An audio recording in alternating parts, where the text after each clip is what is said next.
الخبط ولعت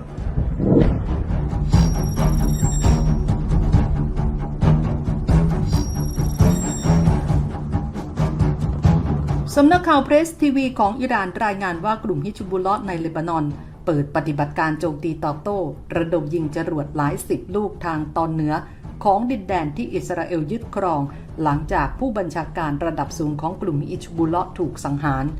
กองทัพอิสราเอลระบุในแถลงการว่าฮิซบุลลอฮ์ได้ปล่อยจรวดมากกว่า100 ลูกจากทางใต้ของเลบานอนไปยังแคว้นกาลิลีเมื่อวันพุธโดยระบุว่านับเป็นการโจมตีครั้งใหญ่ที่สุดครั้งหนึ่งของฮิซบุลลอฮ์กองทัพอิสราเอลกล่าวอีกว่ามีขีปนาวุธอีกอย่างน้อย70 ลูกข้ามเข้ามายังอิสราเอลจากเลบานอนทำให้จำนวนจรวดทั้งหมดที่ยิงเข้ามารวมกับเมื่อเช้านี้เป็น160 ลูกแล้วขีปนาวุธบางส่วนถูกยิงตกด้วยระบบไอออนโดมและยังไม่มีรายงานผู้เสียชีวิตแต่บางส่วนทำให้เกิดไฟลุกไหม้หลายจุดขณะเดียวกันสื่อของอิสราเอลรายงานว่าจรวดบางลูกของฮิซบุลลอฮ์พุ่งชนโรงงานที่คิบบุชในพื้นที่แคว้นกาลิลีทำให้เกิดความเสียหายนอกจากนี้ยังมีรายงานเกิดเหตุไฟฟ้าดับในเมืองซาเฟสดินแดนทางตอนเหนือที่ถูกยึดครองการโจมตีครั้งใหญ่ครั้งนี้เป็นการตอบโต้จากการเสียชีวิตผู้บัญชาการระดับสูงของกลุ่มฮิซบุลลอฮ์หลังอิสราเอลโจมตีทางอากาศบ้านหลังหนึ่งทางตอนใต้ของเลบานอนซามีอับดุลเลาะห์ผู้บัญชาการระดับสูงของกลุ่มฮิซบุลลอฮ์เป็นที่รู้จักกันในนามอาบูตอเลบด้านกลุ่มฮิซบุลลอฮ์ระบุในถ้อยแถลงว่าซามีอับดุลเลาะห์หรือเป็นที่รู้จักกันในอีกชื่อคือเกเรอาบูตาเลบเกิดในปี 1969 ถูกสังหารที่เมืองจวายาซึ่งอยู่ห่างจากทางใต้ราว 95 กิโลเมตรของเมืองหลวงกรุงเบรุตในเช้าวันพุธกองทัพอิสราเอลกล่าวว่าเมื่อคืนวันอังคารเกิดการโจมตีถึง 50 ครั้งจากกลุ่มฮิซบุลลอฮ์ใส่ที่ราบสูงโกลันขณะที่เพจเจาะลึกตะวันออกกลางก็ได้โพสต์ข้อมูลด้วยว่า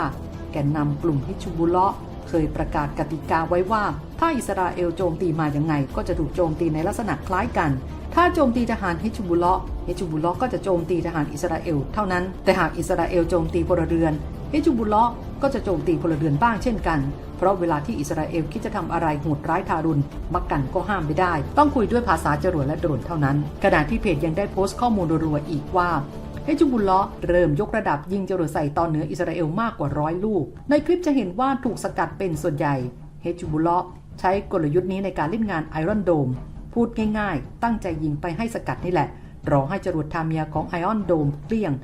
ระหว่างรอโหลดชุดใหม่โดรนกามิกาเซ่จะเข้าไปสำเร็จโทษทันทีจรวดที่ฮิซบุลลอฮ์ยิงล่อน่าจะเป็นคัตยูชารุ่นสมัยโซเวียตฮิซบุลลอฮ์ยังเก็บหมัดเด็ดเอาไว้ไม่ยอมเผยกำไม่ยอมแบ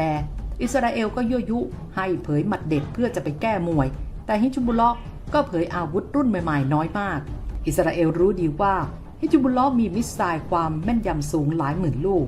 เหมือนช่วงแรกๆฮิซบุลลอฮ์ใช้คอร์เน็ตรุ่นเก่ามานาน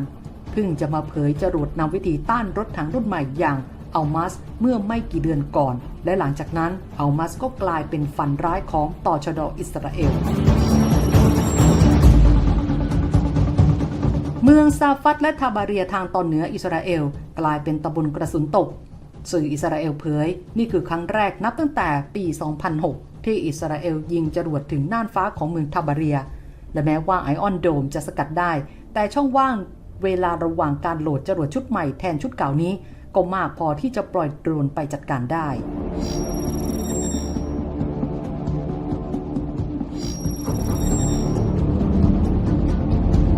เพจเจาะลึกตะวันออกกลางยังได้โพสต์คลิปและเนื้อหาเพิ่มเติมอีกว่าเหตุเกิดในพื้นที่ทาบาเรียใกล้ทะเลสาบกาลิลีห่างจากชายแดนเลบานอน50 กิโลเมตรในอิสราเอลการที่ฮิซบุลลอฮ์ยิงจรวดถึงความลึกขนาดนี้อิสราเอลกังวลหนักเพราะต้องอพยพชาวยิวหนีจรวดนับแสนคนבלי סוף נפילות פה באזור, אלוהים. בסירה בכנרת, נפילות, חגיגה. לא יאומן. ไซเรนอิสราเอลดังสนั่นเตือนพื้นที่ติดกันจนแดงเป็นแกงพะแนงจรวดจากเลบานอนพุ่งเป็นหมู่คณะกว่า200 ลูกแก้ผิดอิสราเอลปลิดชีพหนึ่งในแกนนำทหารฮิซบุลลอฮ์เน้นพื้นที่โกลันกาลิลีเหนือกาลิลีใต้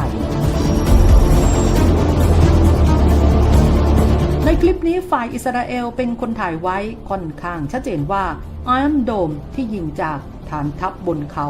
สกัดจรวดลูกแรกๆของฮิซบุลลอฮ์ได้ดีมาก แต่พอรับมือหลายๆ ลูกเข้าคงเริ่มเมาหมัดเลยมีจรวดฮิชบูลอที่เล็ดลอดมาได้ในคลิปน่าจะรอดมาได้ 2-3 ลูกที่ระเบิดเชิงเขาบางคนอาจจะบอกว่าไอออนโดมมันจะประมวลว่าจรวดลูกไหนตกตรงไหนถ้าตกในที่ไม่สำคัญมันก็จะปล่อยจากลูกนั้นแล้วไปสกัดลูกอื่นมันก็ถูกแต่ไอออนโดมจะทำแบบนั้นก็ต่อเมื่อจรวดศัตรูมีจำนวนมากเกินจะรับมือเลยต้องเรียงลำดับความสำคัญแล้วต่อยสกัดนั่นหมายถึงจำนวนมิสไซล์ไอออนโดมมันไม่พอรับมือไงล่าสุดก็ได้เกิดเหตุระเบิดรถยนต์ในเมืองเอชกาโลนของอิสราเอลสันนิษฐานว่าคงจะเป็นการลอบสังหารบุคคลสำคัญหลังอิสราเอลลอบสังหารหนึ่งในผบทหารของฮิชบุลลอห์ส่วนฐานทัพเมรอนซึ่งทำหน้าที่เสมือนตาของอิสราเอลก็ถูกโจมตีโดยฮิชบุลลอห์เรียบร้อยไร้เงาไอออนโดมมาร่วมสนับสนุนท็อปนิวส์นำเสนอความจริงได้แล้ววันนี้เพียงกดปุ่ม Super Thanks แล้วเลือกจำนวนเงินตามที่ต้องการได้เลยครับขอบคุณครับ